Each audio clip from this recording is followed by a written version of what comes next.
Gangs of Sherwood is a story-driven action-adventure being developed by Appeal Studios and published by Nacon that can be played up to 4 players in a reimagined world based on the legend of Robin Hood. You get to play as one of 4 characters, each with a distinct and unique playstyle using a different weapon mechanic.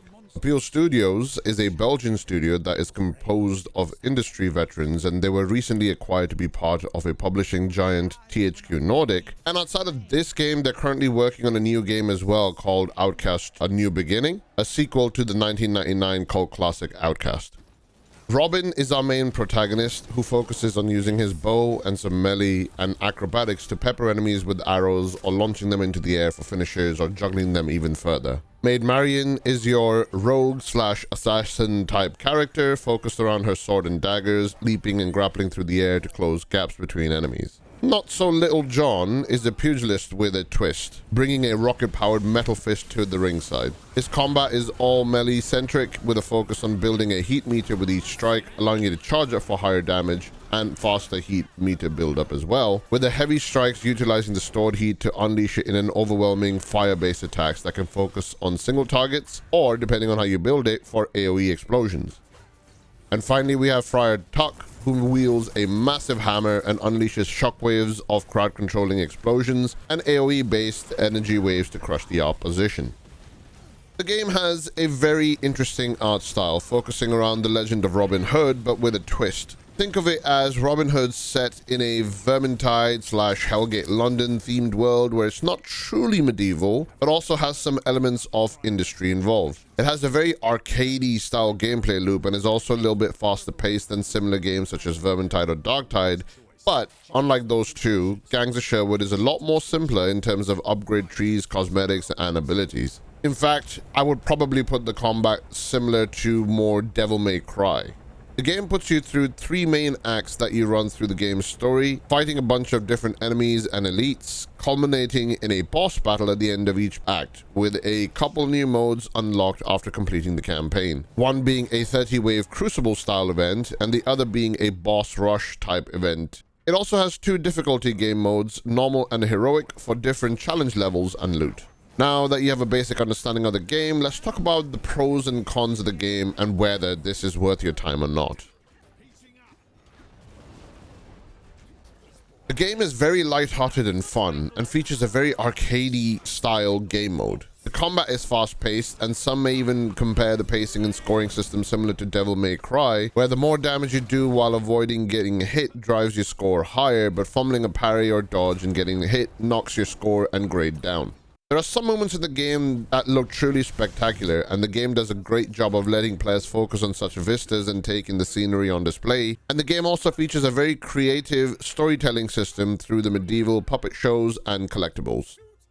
Throughout the game, there are some side quests and even alternative routes that you can take to traverse through the map, and side paths that lead to more gold and loot. The game also features weapon augmenting, which allows for some light build crafting to allow you to change some of your builds and playstyle around here and there. But in the end, you are going to get locked into the same weapon combos that are usually a mix of light and heavy attacks, which, depending on the character, have different functions to them.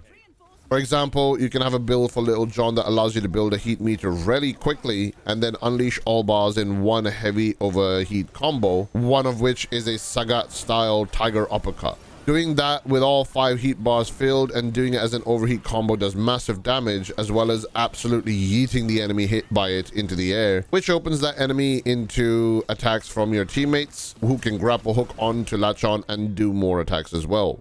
You can also make use of environmental attacks to distract or even kill enemies, such as using poison vents, dropping beehives on enemies, or if you play the bigger characters, you can pick up incapacitated enemies and fling them onto spikes to impale them or off the map. Or better yet, you can even play catch with Little John and Friar Tuck, just tossing the helpless enemy back and forth.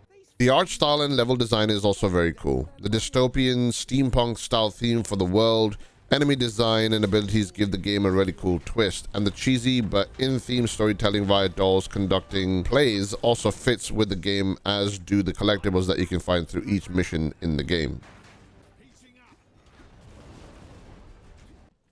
I'll be honest right here and say that this game has some issues in the sense that the game does not feel polished. In fact, in Act 3, while the levels look overall pretty good, there are bits here and there which seem really unpolished or incomplete because you can get stuck on terrain, the textures look low quality, and the voice acting for those chapters seems to feel like they were recorded by AI because of how hollow and canned they sound. The game almost feels as if the second half of it was just rushed.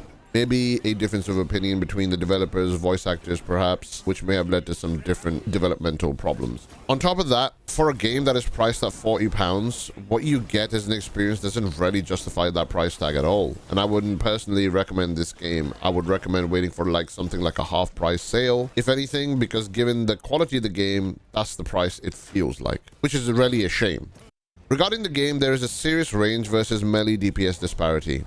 Ranged DPS can easily outdamage any of the melee-focused heroes, and also come with extreme mobility and survivability via self-healing from the rebel instincts, and they also have seriously high aim assist and the ranged attacks from Robin and Marion's knives.